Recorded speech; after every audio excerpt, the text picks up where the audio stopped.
pagi Bapak Ibu Saudara yang terkasih dalam Tuhan. Shalom. Sekali lagi shalom. Shalom. Mari kita siapkan hati kita. Kita mau memulai ibadah kita pada pagi hari ini. Kita sama-sama tundukkan kepala, kita berdoa. Kami mengucap syukur ya Tuhan, karena kami tahu hidup kami pada hari ini.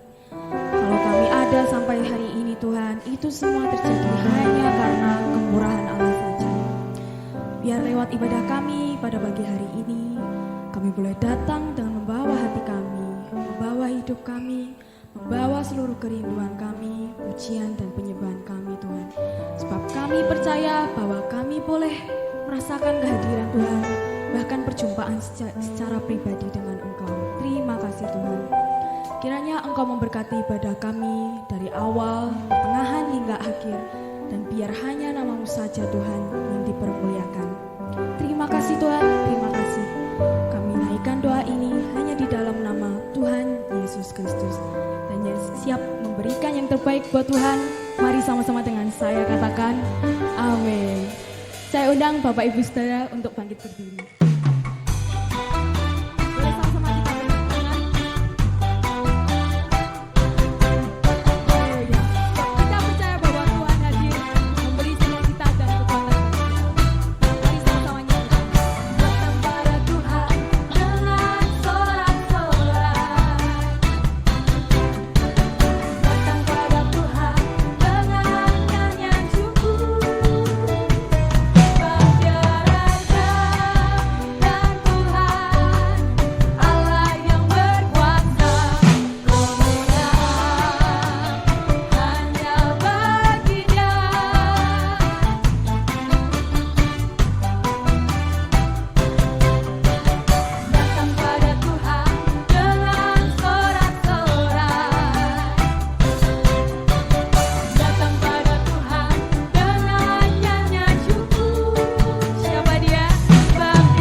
of who you are, I give you praise.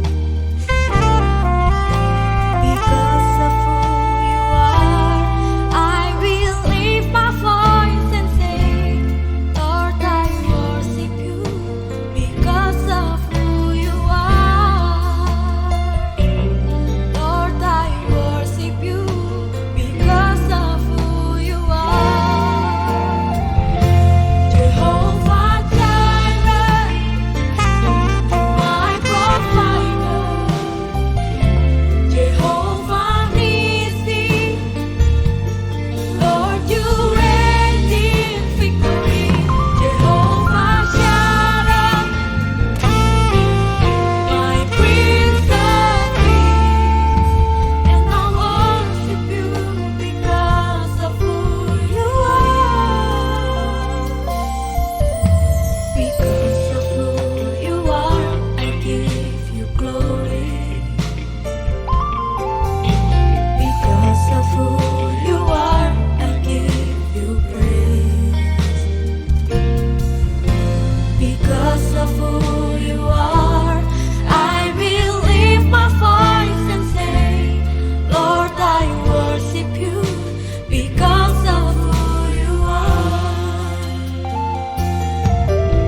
Because of who you are, I give you glory. Because of who you are, I give you praise. Because of who you are, I will lift my voice and say, Lord, I worship you. Because of who you are, Lord, I worship you.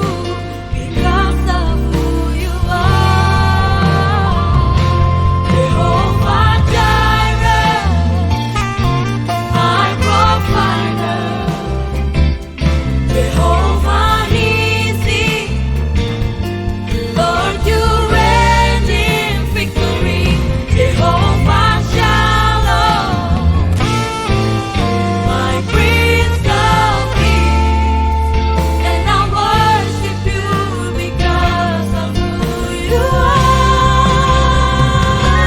Jehovah Jireh, my provider, Jehovah Nissi, Lord, you reign in victory, Jehovah Shalom, my Prince of Peace, and I worship you because of who you are. Jehovah Jireh, my provider, Jehovah Nissi, Lord, you reign in victory, Jehovah Shalom, you are my Prince of Peace, and I worship you because of who you are. Because of who you are, I give you glory. Because of who you are, I give you praise. Because of who you are, I will lift my voice and say, Lord, I worship you. Because of who you are, Lord, I worship you. Because of who you are, Lord, I worship you. Because of who you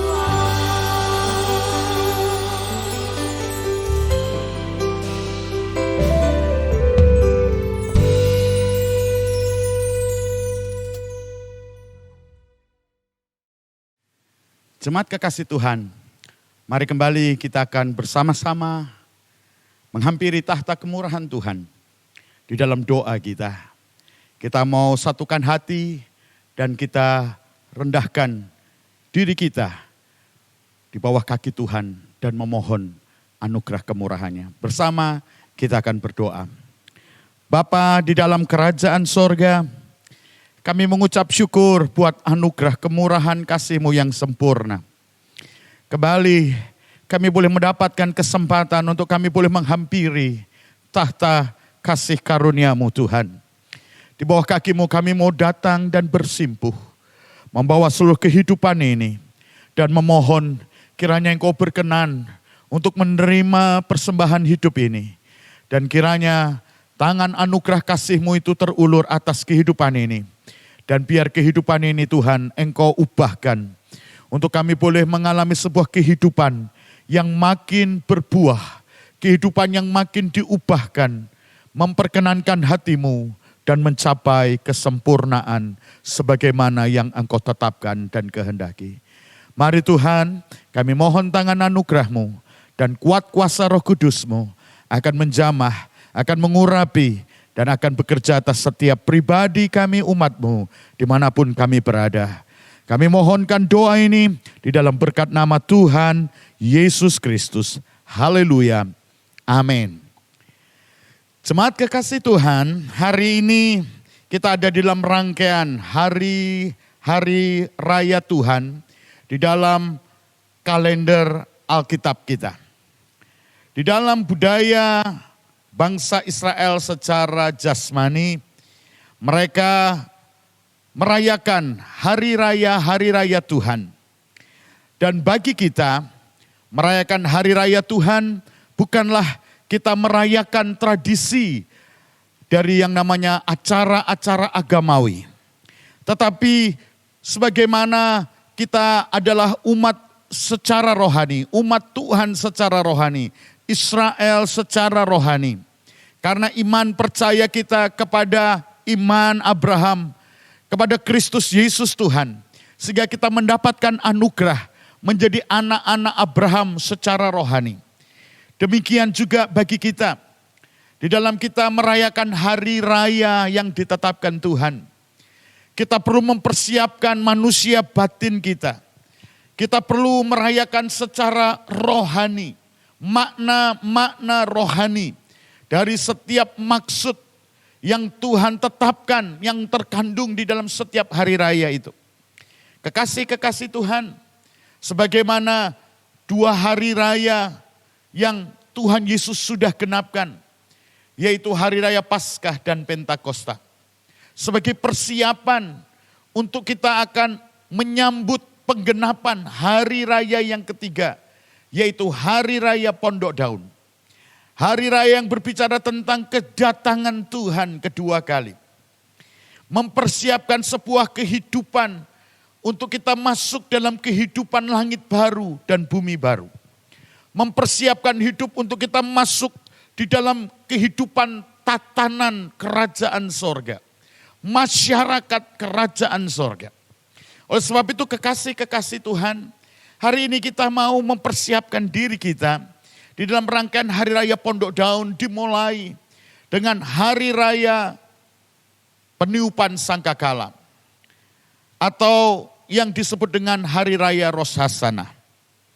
Hari Raya Pergantian Tahun, Hari Raya Kepala Tahun, dimulainya puncak dan dimulainya sebuah periode penggenapan dari rencana Tuhan. Waktu-waktu yang sudah ditetapkan Tuhan, di mana Tuhan berkarya dan Tuhan sendiri akan menggenapkan semua yang sudah ditetapkan dalam firman-Nya. Untuk itu kekasih-kekasih Tuhan, dalam rangkaian hari raya yang sedang dijalani, hari raya Pondok Daun. Dari sejak tanggal 18 kemarin, kita mulai dengan hari raya Rosh Hashanah dan rangkaian hari raya ini akan masuk pada bagian yang kedua yang akan jatuh pada tanggal 28 ke depan. Atau 1 hari di mana kita hari ini boleh bersama-sama merayakan Hari Raya Pendamaian atau Hari Raya Grafirat. Dirayakan oleh bangsa Israel menjadi Hari Raya Yom Kippur. Kekasih-kekasih Tuhan, Hari Raya Grafirat adalah hari raya yang terbesar bagi bangsa Israel. Sebab hari itu semua ibadah mereka, pengorbanan mereka, semua yang mereka sudah lakukan di dalam ketetapan hukum Taurat, semuanya itu akan disempurnakan oleh pengorbanan dari yang namanya pendamaian. Di mana korban pendamaian ini, ada 2 korban, anak domba yang satu dilepaskan kepada Azazel di padang gurun, dan yang satu ditetapkan, dikorbankan menjadi korban pendamaian. Darahnya itu dipercikkan dan mendamaikan, menyucikan dan mendamaikan semua bangsa Israel. Dan pelayanan Hari Raya Grafirat adalah pelayanan yang satu-satunya hari di mana imam besar akan mengambil bagian dalam pelayanan itu. Sebab di dalam ibadah-ibadah di hari-hari yang dijalani oleh bangsa Israel, semua pelayanan yang ada di bait suci, di tabernakel itu, imam-imam yang mengambil bagian dalam pelayanan. Tetapi di dalam Hari Raya Grafirat, ini adalah satu-satunya hari di mana 1 kali dalam 1 tahun imam besar mengerjakan sebuah bagian pelayanan pendamaian itu. Dan kita bersyukur kekasih-kekasih Tuhan, kalau bangsa Israel mereka setiap tahun harus merayakan sebagai penyempurna dari semua ibadah mereka sepanjang 1 tahun. Bagi kita bersyukur bahwa pengorbanan Kristus Yesus anak domba Paskah yang sempurna itu adalah korban yang sempurna. Sehingga kita tidak lagi 1 tahun setiap kali kita harus mengadakan pendamaian. Sebab kalau bangsa Israel, darah yang dikorbankan adalah darah binatang yang tidak sempurna. Tetapi bagi kita, darah yang sudah dikorbankan adalah darah Kristus Yesus anak domba yang sempurna itu. Anak domba Paskah yang tidak bercacat celah itu. Korban yang sempurna telah memberikan kepada kita anugerah satu keselamatan yang sempurna. Dan di dalam keselamatan yang sempurna itu, kita juga dituntut untuk kita menjadi sempurna. Untuk kita menjadi kudus. Untuk kita mencapai keserupaan dengan Yesus Kristus. Oleh sebab itu kekasih-kekasih Tuhan, dalam kita merayakan Hari Raya Pendamaian, bagi bangsa Israel, umat Allah yang ditetapkan sebagai bangsa secara jasmani, dalam mereka merayakan Hari Raya Pendamaian, ada 10 hari menjelang Hari Raya Pendamaian, dimulai dari Hari Raya Rosh Hashanah, sampai 10 hari kemudian Hari Raya Pendamaian. 10 hari itu menjadi hari yang begitu khusus. Hari di mana mereka mengadakan hari merendahkan diri, menaikkan doa-doa, memohon anugerah kemurahan, mengadakan hari pertobatan. Kekasih-kekasih Tuhan, 10 hari menjelang Hari Pendamaian itu menjadi hari yang sangat khusus dan kusyuk. Di dalam bangsa Israel menaikkan doa-doa pertobatan mereka. Kenapa? Karena mereka di dalam Hari Raya Pendamaian, doa-doa mereka naikkan, mereka memohon dan mereka berharap agar nama mereka tertulis di dalam kitab kehidupan. Kekasih-kekasih Tuhan, itulah tradisi bangsa Israel dalam merayakan Hari Raya Pendamaian. Menjadi sebuah pesan bagi kita untuk kita memaknai Hari Raya Pendamaian bagi kita umat Allah, bangsa Israel secara rohani. Kekasih-kekasih Tuhan, kita bukan berharap untuk supaya nama kita tertulis di dalam kitab kehidupan. Tetapi karena pengorbanan Yesus yang sempurna itu telah mengerjakan bagi kita anugerah penebusan dosa, pengampunan dosa, pendamaian kita didamaikan dengan Allah. Dan oleh kuasa pengorbanan Kristus itu, kita didamaikan dan nama kita tertulis di dalam kitab kehidupan. Kalau bangsa Israel secara jasmani, mereka mengadakan doa pertobatan menjelang hari raya pendamaian dengan sebuah harapan, dengan sebuah permohonan. Kiranya Tuhan boleh berkenan mencatat, menulis nama mereka dalam kitab kehidupan. Tetapi betapa beruntungnya kita. Kita yang telah mendapatkan anugerah yang sempurna, yang sudah dikerjakan oleh Kristus Yesus sebagai anak domba Paskah, dan sekaligus sebagai imam besar agung yang mengerjakan pelayanan pendamaian kita kepada Bapa.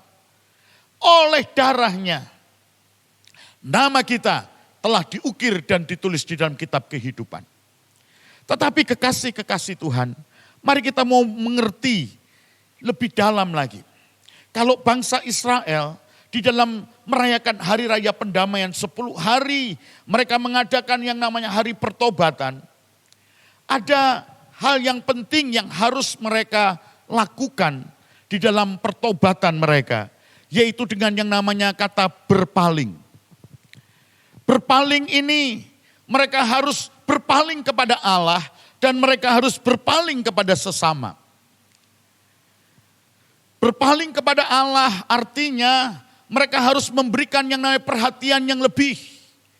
Mereka harus memfokuskan diri lebih dari yang biasanya. Mereka berpaling, artinya mereka tidak hanya sambil lalu sepintas untuk mereka menghadap kepada Allah. Mereka tidak bisa dengan yang namanya waktu yang sekedarnya. Hanya sepintas. Tetapi kata berpaling ini mereka harus yang namanya memberi fokus dan perhatian yang lebih dan khusus.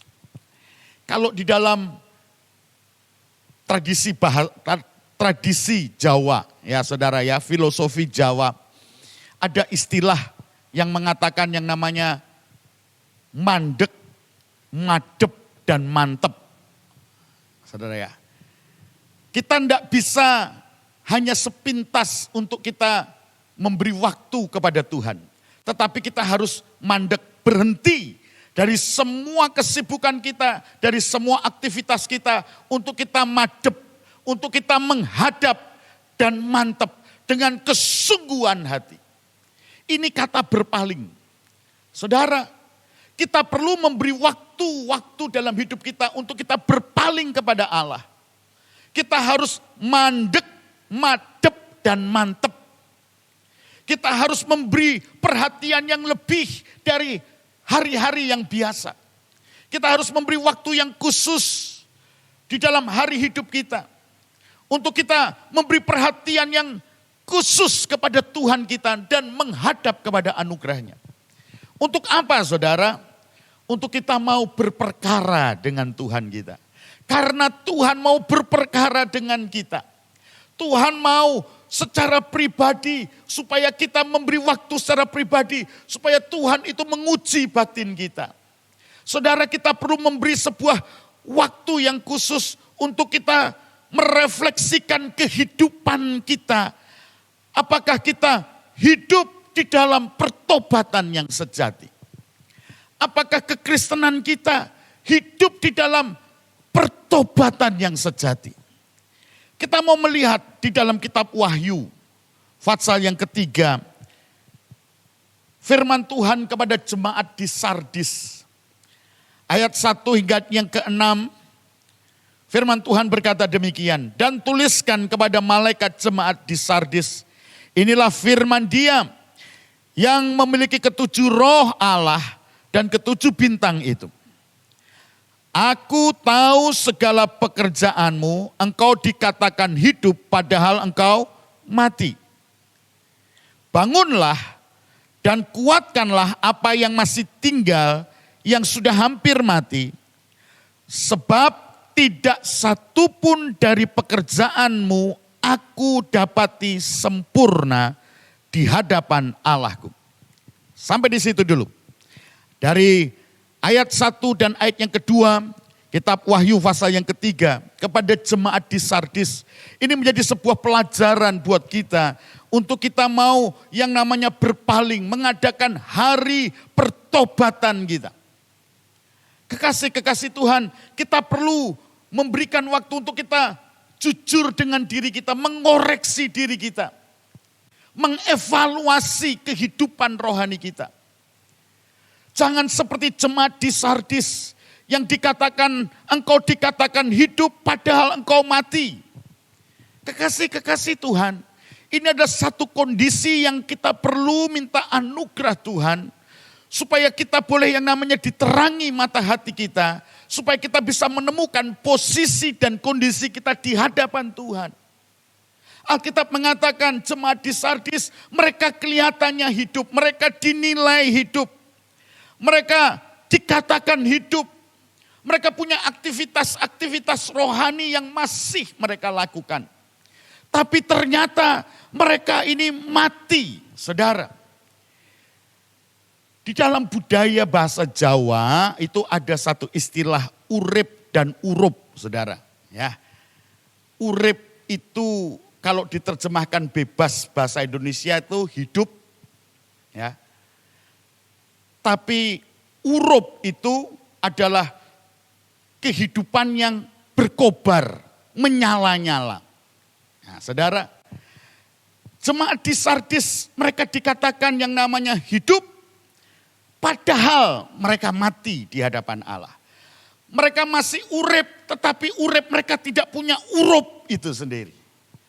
Hidup mereka masih beraktivitas, masih melakukan kegiatan-kegiatan agamawi. Tetapi tidak ada kuasa kehidupan yang berkobar dalam kehidupan mereka. Sehingga kehidupan mereka itu tidak berdampak, tidak menjadi berkat buat orang lain.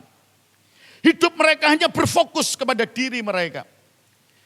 Hidup mereka tampaknya seperti aman-aman saja. Kegiatan masih mereka lakukan. Ibadah mereka masih datangi. Kekasih-kekasih Tuhan. Tetapi sesungguhnya hidup mereka sudah tidak lagi punya kuasa kehidupan Kristus. Kuasa yang sudah mengalahkan maut. Kuasa kehidupan yang bukan lagi kepada diri, bukan kepada pemuasan daging, pemuasan keinginan mata dan keangkuhan hidup. Tetapi satu kehidupan yang sudah bersekutu dengan kematian Yesus, supaya kita hidup dengan kuasa kebangkitan. Hidup untuk Tuhan dan hidup untuk berdampak dan menjadi berkat bagi sesama kita. Kekasih-kekasih Tuhan, jemaat di Sardis, mereka hidup tetapi sesungguhnya di hadapan Tuhan mereka mati. Dikatakan bangunlah dan kuatkanlah apa yang masih tinggal dan yang sudah hampir mati. Sebab tidak satu pun dari pekerjaanmu aku dapati sempurna di hadapan Allahku. Saudara, kita perlu hari-hari ini untuk kita datang menghampiri, berpaling kepada Bapa di sorga untuk memohon kasih karunia-Nya menerangi batin kita. Supaya kita menemukan sesungguhnya kehidupan kita, apakah hidup kita itu memiliki kuasa kehidupan yang sesungguhnya. Suatu kuasa yang berdampak kepada orang lain. Bukan saja berdampak kepada yang namanya keluarga kita, sesama jemaat kita. Saudara, kekristenan kita dikatakan Yesus kamu seperti garam di dunia ini. Bukan garam yang disimpan di gudang. Bukan garam yang disimpan di gedung gereja. Bukan garam yang disimpan di rumah. Itu garam yang tidak berfungsi. Itu garam yang sudah kehilangan fungsinya, kehilangan asinnya. Alkitab mengatakan untuk apa lagi garam itu kalau sudah kehilangan yang namanya asinnya. Garam kalau sudah kehilangan fungsinya, dia tidak berguna. Kekristenanmu, kekristenanku, kekristenan kita, kalau tidak memiliki kuasa kehidupan yang berkobar-kobar, kehidupan kita tidak berdampak, tidak menjadi berkat bagi dunia ini, maka kekristenan kita kehilangan fungsi kita dan sia-sia. Untuk apa kekristenan kita di hadapan Allah? Oleh sebab itu pertobatan ini perlu menjadi bagian dalam kehidupan kita. Saudara, bertobat ini bukan berbicara kita murtad. Bukan berbicara kita melakukan perbuatan amoral, melanggar norma-norma kehidupan moral manusia. Bukan. Tapi pertobatan di sini dikatakan aku tidak menemukan satupun dalam pekerjaanmu yang sempurna. Saudara kekasih, ayat yang kedua, sebab tidak satupun dari pekerjaanmu aku dapati sempurna di hadapan Allah. Pertobatan berbicara tentang saudara, kita harus kembali tepat kepada yang namanya ketetapan Tuhan. Sebab berbicara tentang dosa, itu berbicara tentang kemelesetan. Saudara, tidak tepat kepada apa yang menjadi kehendak Allah. Itu adalah dosa. Oleh sebab itu kita perlu bertobat. Kita perlu mengarahkan kembali gairah hidup kita, fokus hidup kita kepada kehendak Tuhan. Bukan kehendak kita. Menyenangkan hati Tuhan, bukan menyenangkan manusia. Kekasih-kekasih Tuhan, sebab kalau kita menyenangkan manusia, belum tentu itu akan menyenangkan hati Tuhan. Tapi kalau kita menyenangkan hati Tuhan, maka kita akan bisa menjadi berkat bagi sesama kita. Ingat saudara, menjadi berkat bagi sesama itu bukan berarti sama dengan menyenangkan semua orang. Kita tidak mungkin hidup ini bisa menyenangkan semua orang. Sebab keinginan orang itu saudara tidak akan pernah bisa dipuaskan. Hari ini orang berkata kepada kita, oh Bapak baik. Kenapa? Karena mungkin kita bisa memberi apa yang dia butuhkan. Tapi coba dalam kesempatan yang lain, orang yang sama yang berkata kita baik. Karena kita bisa memberi. Sebaliknya, pada waktu orang itu membutuhkan, mereka mengharapkan dari kita untuk kita bisa memberi. Tapi pada waktu itu kita tidak bisa memberi. Maka orang yang mulutnya berkata kita baik, hari itu bisa sebaliknya menghujat kita, mencaci maki kita. Kenapa? Karena yang namanya kalau kita menyenangkan hati Tuhan, itu tidak sama artinya kita bisa menyenangkan semua orang. Tapi kalau kita menyenangkan hati Tuhan, kita bisa menjadi berkat bagi sesama kita. Untuk itu kekasih-kekasih Tuhan, mari fokus hidup kita. Jangan mencari pujian manusia. Jangan untuk menyenangkan hati manusia karena kita akan kecewa. Tetapi mari kita fokus kepada apa yang Tuhan mau, tepat kepada yang Tuhan kehendaki. Menyenangkan hati Tuhan. Sebab kalau kita menyenangkan hati Tuhan, maka hidup kita ini akan berdampak bagi sesama kita. Oleh sebab itu kekasih-kekasih Tuhan. Ya, ayat yang ketiga mengatakan, karena itu ingatlah bagaimana engkau telah menerima dan mendengarnya. Turutilah itu dan bertobatlah.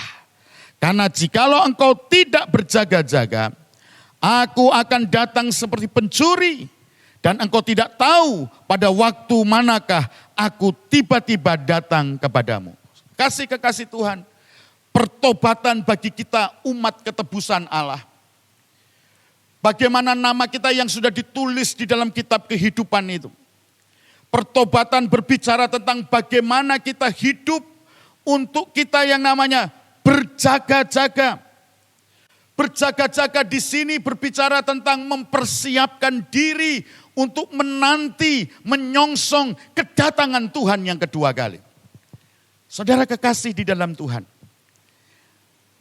Bagaimana kita perlu hidup berjaga-jaga, menyongsong kedatangan Tuhan yang kedua kali. Mari kita hidup di dalam sebuah kehidupan yang tetap berkobar-kobar. Seperti pelita dari 5 anak darah yang bijaksana. Tetap terjaga untuk berkobar-kobar nyalanya. Mari kita urip dengan kuasa urup itu. Urip sing urup, urip engkang urup. Ya kalau bahasa Jawa itu punya sebuah makna yang begitu dalam. Jangan kita cuman urip tetapi tidak punya kuasa urup itu.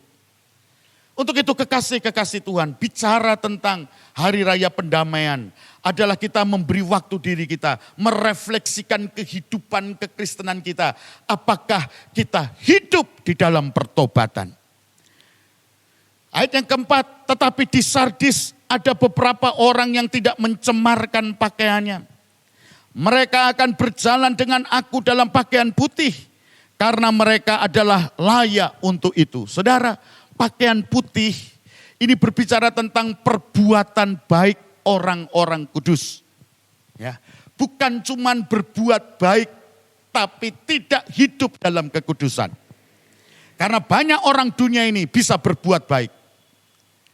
Tetapi yang Tuhan mau, pakaian putih itu berbicara tentang perbuatan baik orang-orang kudus.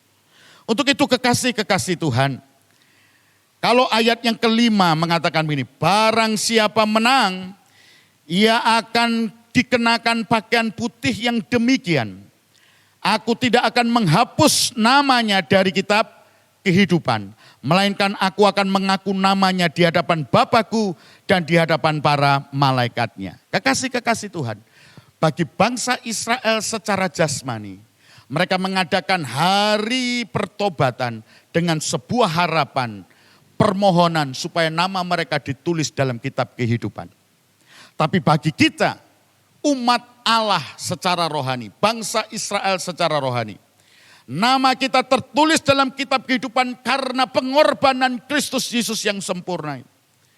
Untuk itu kita perlu hidup di dalam pertobatan. Jangan menjadi orang benar tetapi tidak hidup dalam pertobatan. Seperti 99 domba. Ya, kalau kita lihat di dalam Injil Lukas 15 ayat yang ke-7.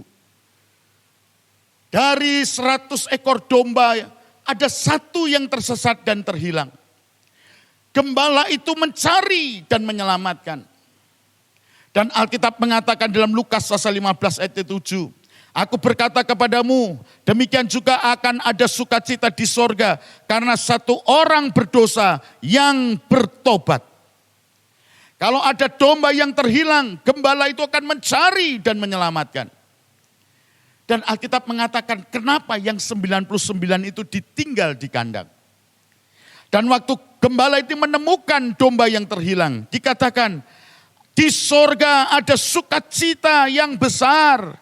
Karena satu orang berdosa yang bertobat lebih daripada sukacita karena 99 orang benar yang tidak memerlukan pertobatan. Saudara, bukan orang berdosa atau orang benar itu yang menjadi ukuran dari sukacita di sorga. Tetapi yang menjadi sukacita yang akan terjadi di sorga apabila ada pertobatan. Saudara, apa artinya 99 orang yang merasa dirinya benar tetapi tidak memerlukan pertobatan?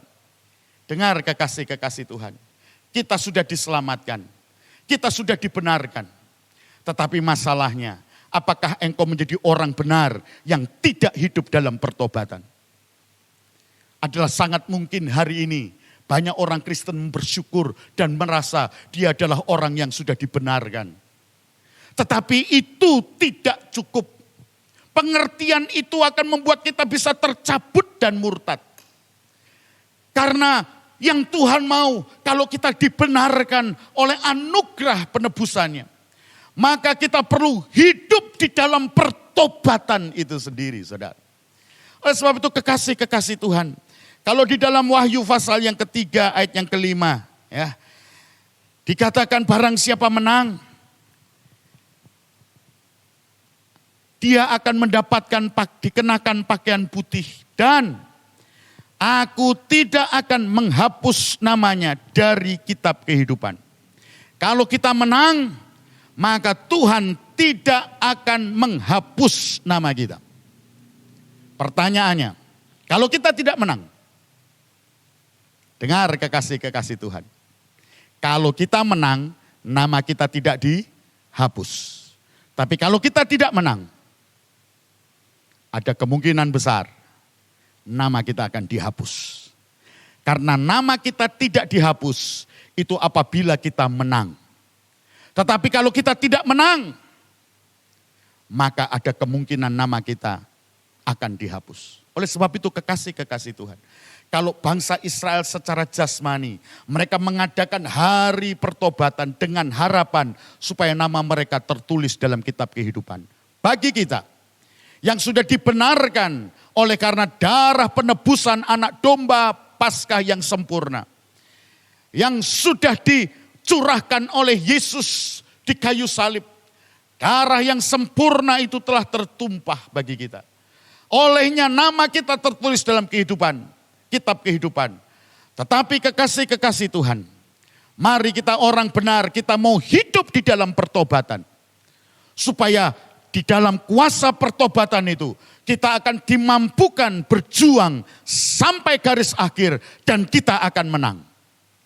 Sebab kalau kita tidak menang, ada sebuah pertanyaan besar, bagaimana nasib nama kita yang tertulis dalam kitab kehidupan. Sebab hanya kepada orang yang benar, Tuhan tidak akan menghapus. Tetapi bagi mereka yang tidak menang, jangan sampai nama kita akan dihapuskan.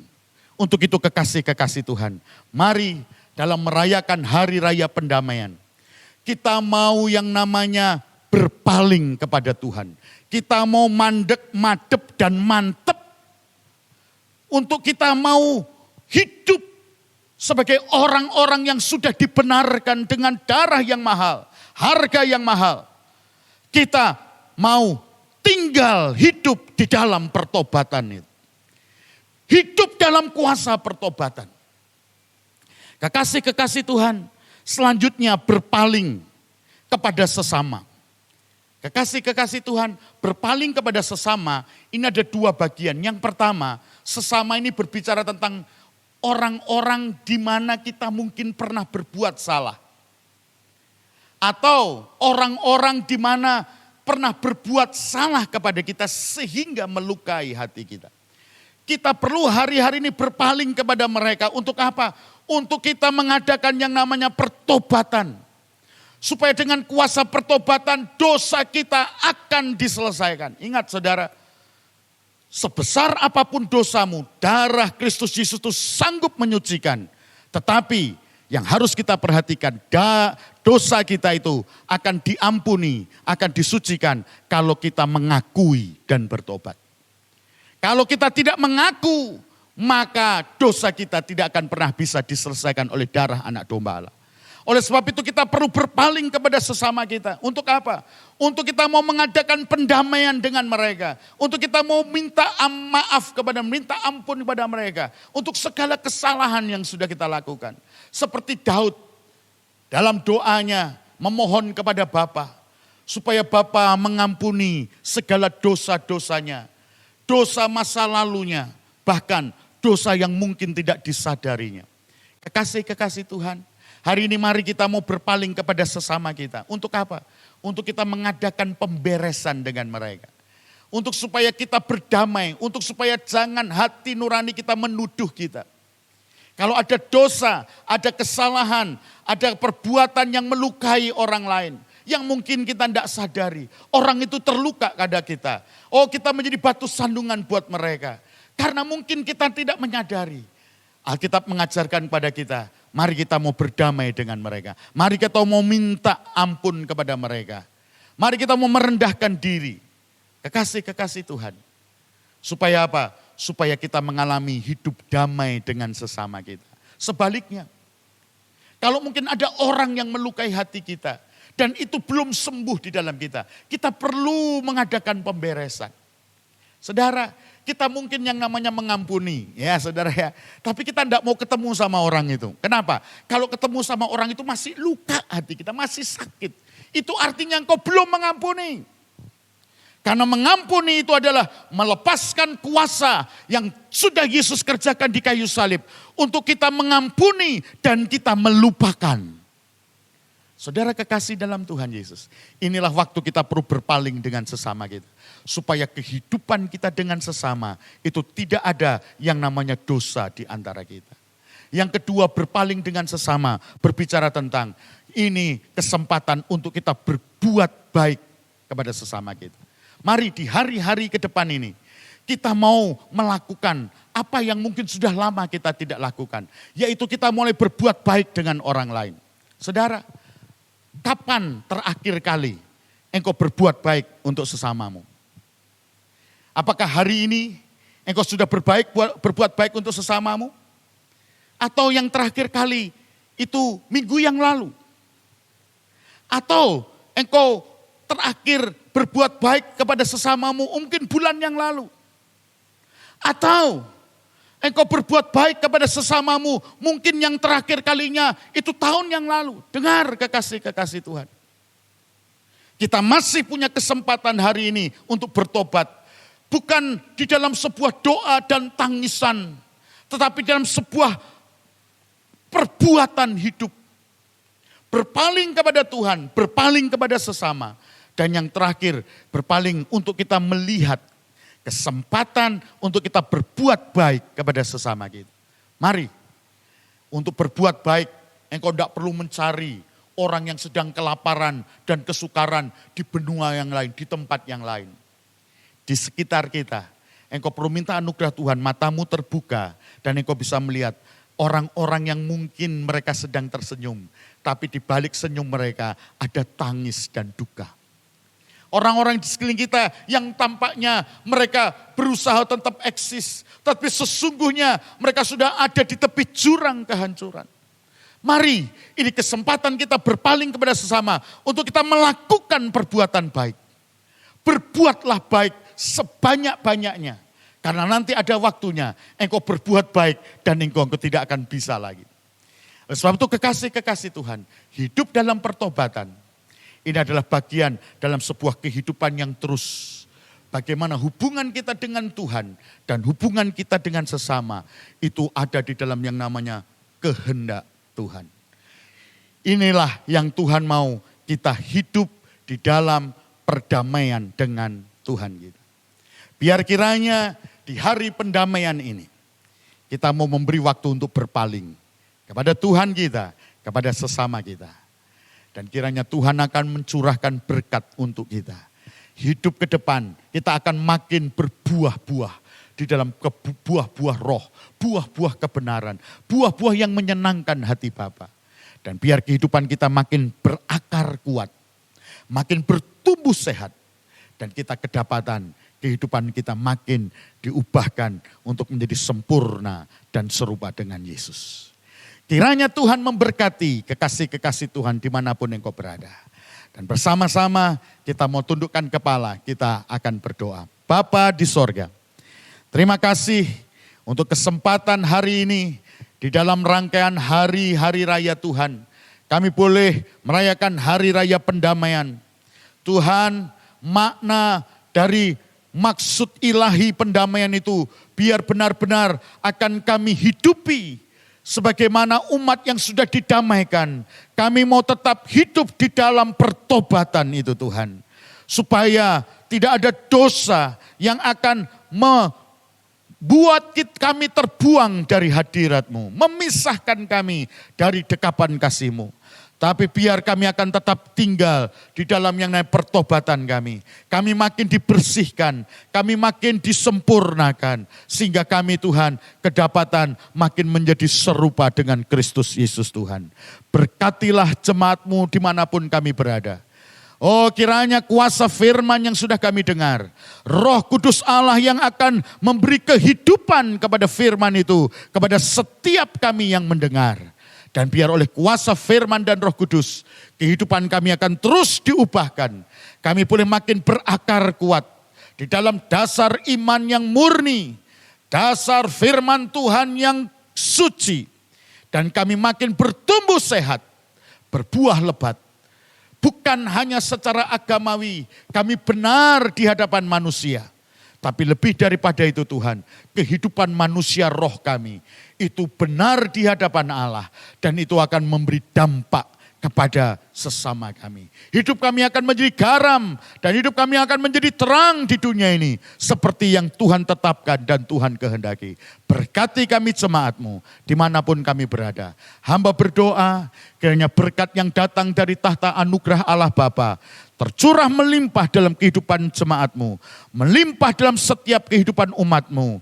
Dan persekutuan di dalam Kristus Yesus Sang Putra akan terus membawa kami untuk kami makin disempurnakan.